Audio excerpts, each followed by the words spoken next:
Welcome back to the channel. Today is just going to be a short video that shows how to repair if you have a 123, 300D, 300TD, 300CD. This is the switch that moves the passenger side electric mirror.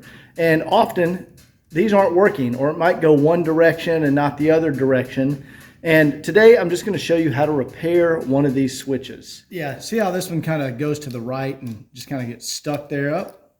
There to the left, and it's just kind of stuck, and it's kind of crusty feeling, but it looks to be in good condition. What you can see, there's see the little yellow clips on this side and this side. What we're going to do, stick a flathead screwdriver down in there and just pry away the black plastic from those yellow clips. Okay, now those clips are somewhat separated. Now we're going to grab another screwdriver, and you can come in right here at the side. There we go. And you can press this up. Now I'm going to put my finger on the top of it so it doesn't go flying across the room. All right, let's see.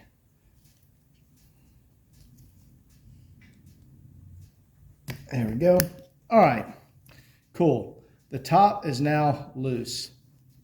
Now, the orientation is important. I should have done this before, but I'm going to just put a little silver mark here and here, and I'm going to put a silver mark here and here to know that's how it came apart. That's the orientation of this. Now, I know the orientation, but if you've never done this, you want to do that.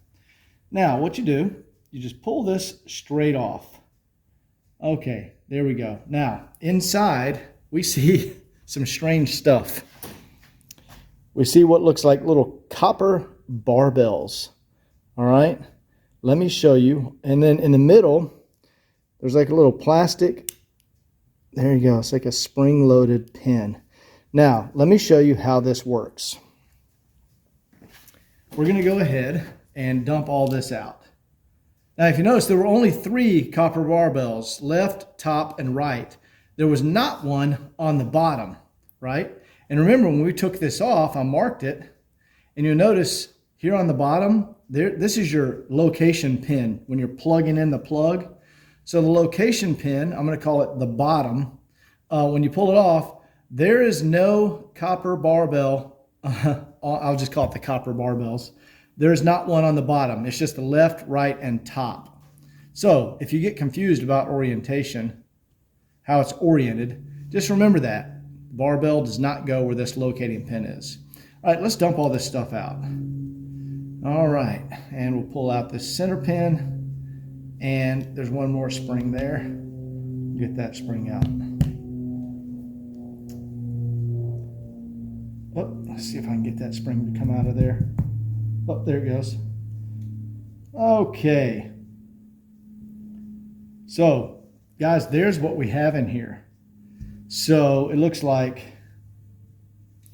there's 2 springs for every little copper barbell. 1, 2, there you go, 2 springs here. And then we got these 2 springs here. Those are kind of stuck together.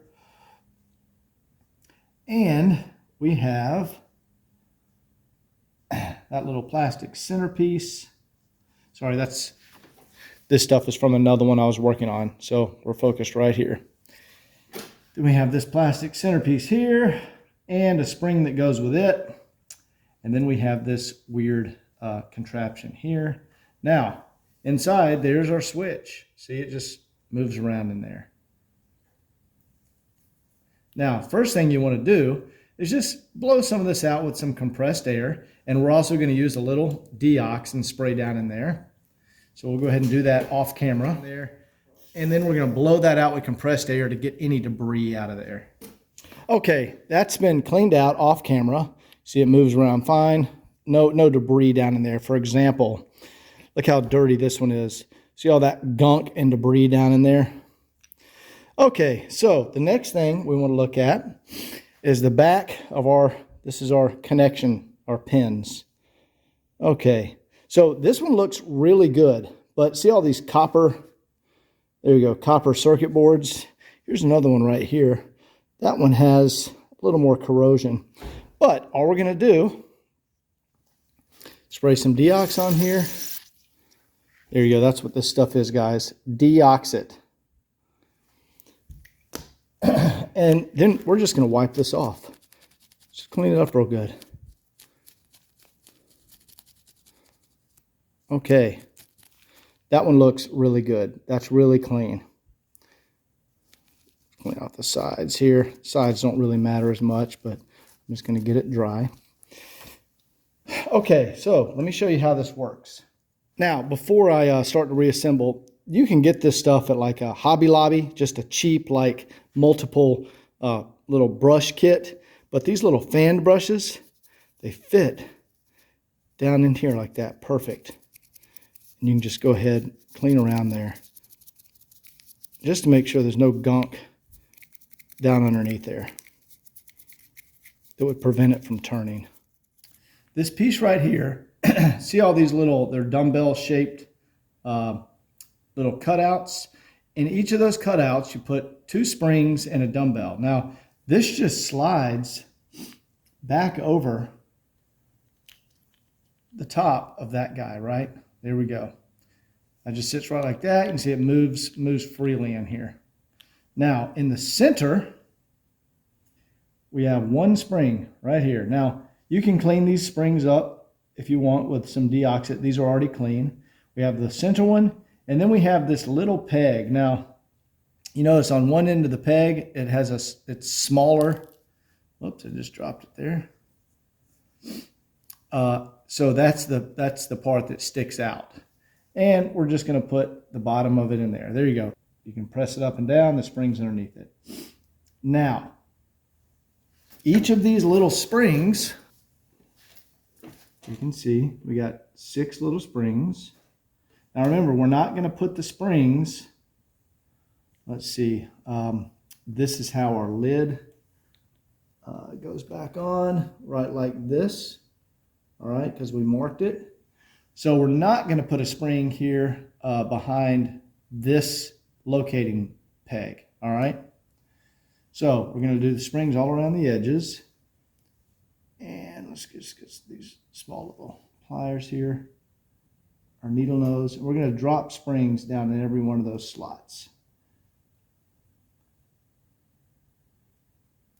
All right. There we go.